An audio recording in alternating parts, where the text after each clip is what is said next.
Morning peeps, good morning everyone. How's everyone doing? Hopefully you guys are all doing well. Don't forget, if you're new to the channel, like, share, subscribe. Apologies about the live yesterday. Something came up, tried to move it, couldn't move it, so I had to move the live. So we're going to do it this Sunday instead, this Sunday, 8 p.m.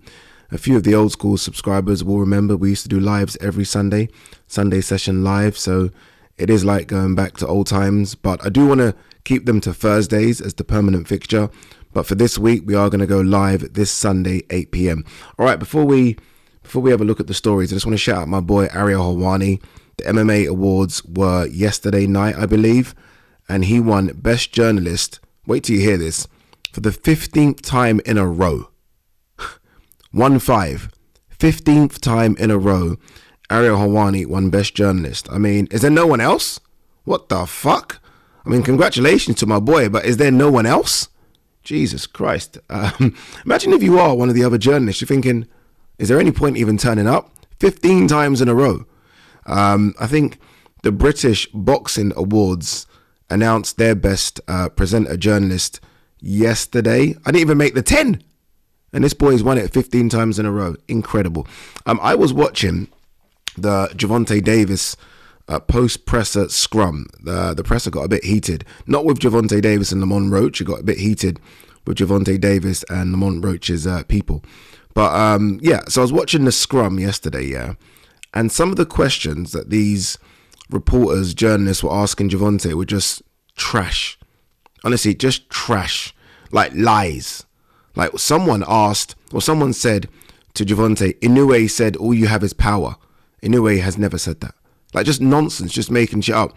One of them even said, Turkey said he will send you 3 Ferraris now. I spoke to Turkey about that. He didn't say that. Like, why are we just making shit up? Like, you have in front of you one of the biggest names in the sport of boxing. Like, one of the biggest names. And that's the question you chuck him? Look, I came, and I still am very much from the YouTube world, right? I say this because the barriers to entry for boxing are so thin, anyone can turn up to a presser. Pretty much anyone can turn up to a presser. And that's not a bad thing. Sometimes I feel like it's good that it isn't just the traditional journalist. But if you are going to turn up, at least formulate a question correctly. At least get a proper question. At least don't lie. Do you know what I mean? Just for a couple of hits and views and a reaction. Because then, say like that one there, where the guy said, Turkey said he will give you 3 Ferraris. And I think, I think Gervonta went and said something like he wants 1 more now or something. It just makes shit messy. Like, what are we doing? Again, I think boxing, or at least boxing journalists, are so lucky. The barriers to entry are so low.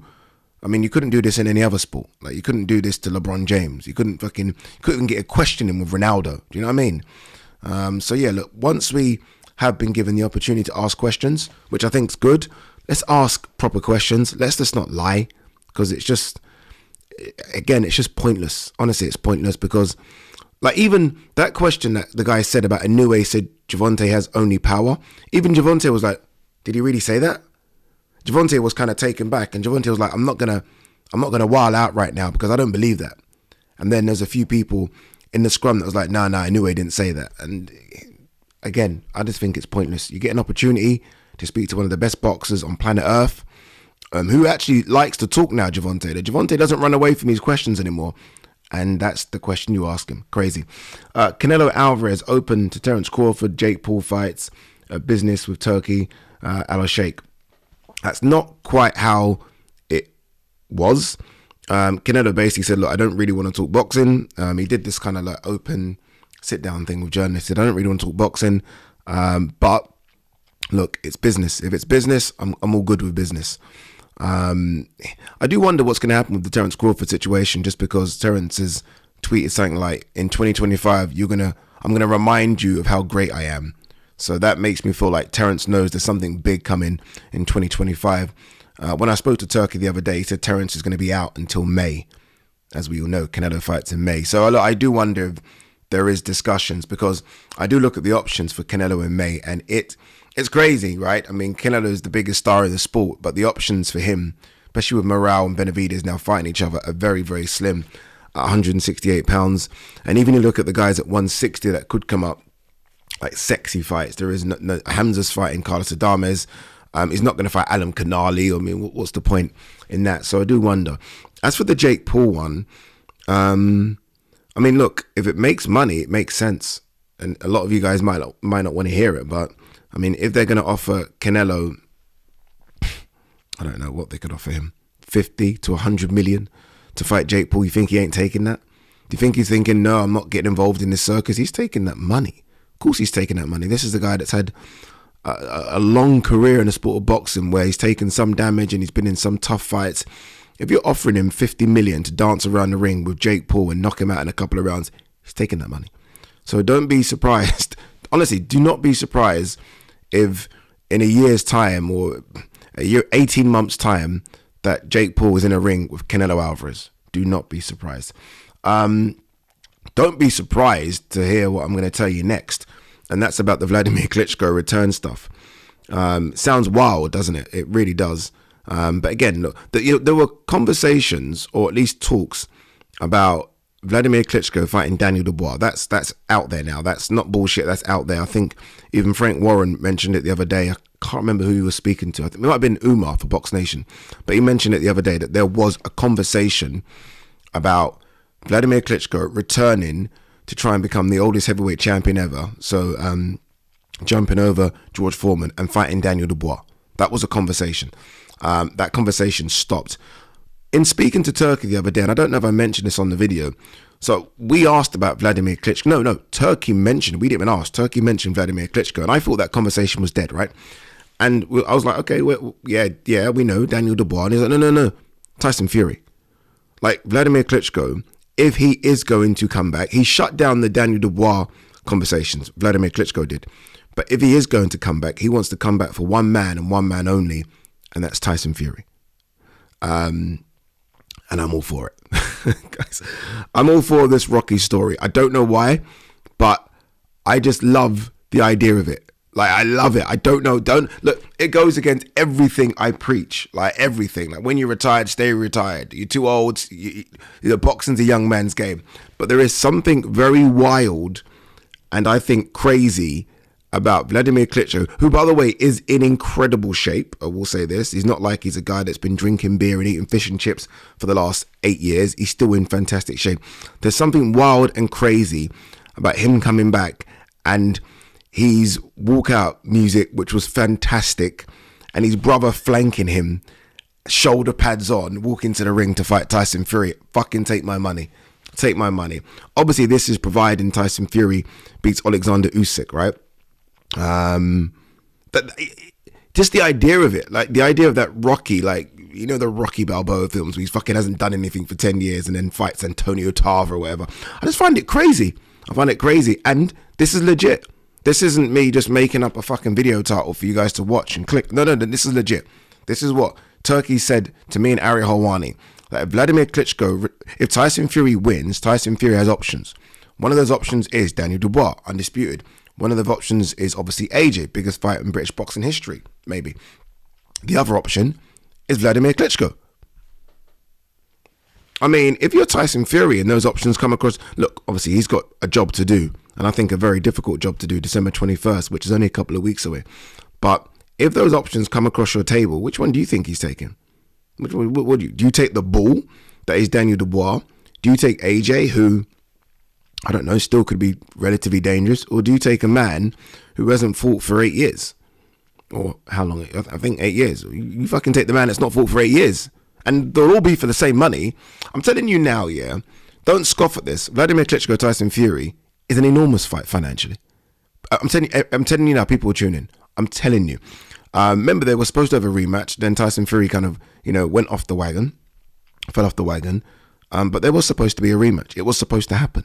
The first fight was so boring that I'm happy the second fight didn't happen. But there's something about that storyline, about Wladimir Klitschko trying to become the oldest, that rematch with Fury, that I somehow find interesting. I don't. When did he fight AJ? How long has Vlad not had a fight for? I can't remember the date of the AJ fight, which is bad. I should know. Fucking hell, 48, 49 in March. All right, maybe I'm just dreaming here. Can't even find the date of that fight. One sec, peeps. 2017, was it? Jeez, a long time. It's a long time. I know he spars. I know that for a fact, that he keeps up. He's sparring. I know that he does a lot of boxing training, but there's a difference between sparring and having a real fight. So, yeah, I don't know. Probably dead in the water, but conversations are 100% going on behind the scenes that if Fury wins, could he fight Wladimir Klitschko? That's a fact. I'm telling you guys this as a fact. All right, Otto Wallin has been gifted the opportunity to fight Derek Chisora.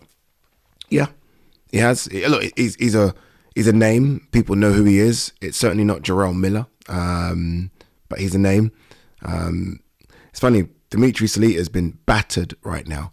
I mean, Jarrell Miller has battered him. Otto Wallin didn't have nice words to say about him as well. I think he needs to come out and release a statement and defend himself, because he's getting battered from pillar to post. Jermaine Ortiz backs Liam Parrow to successfully defend title against Richardson Hitchens. Hitchens a good fighter, you know.